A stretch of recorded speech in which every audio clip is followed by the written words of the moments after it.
কোপার জন্য চেলসির ম্যাচ বিসর্জনের সিদ্ধান্ত এনজোর। কোনোভাবেই কোপা আমেরিকা নিয়ে রিস্ক নিতে চান না তিনি। তাই কোপার আগে ফিট এতে এমন সিদ্ধান্ত নিয়েছেন।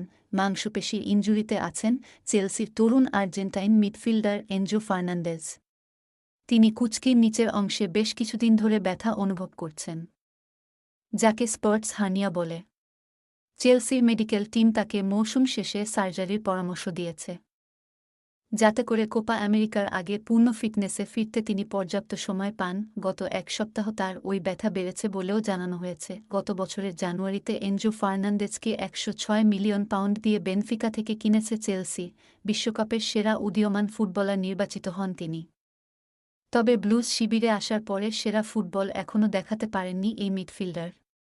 কারণ হিসেবে এনজো জানান তিনি মানিয়ে নেওয়ার চেষ্টা করছেন এবং শতভাগ ফিটও নন।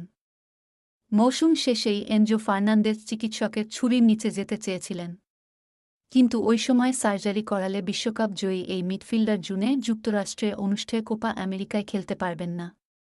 যে কারণে চেলসির ম্যাচ উপেক্ষা করে এখনই সার্জারি করাতে চান এনজো, যাতে ১৪ই জুন শুরু হওয়া কোপা আমেরিকার আগে তিনি পুরোপুরি ফিটনেসে ফিরতে পারেন এবং শিরোপা ধরে রাখার মিশনে মাঠে নামতে পারেন।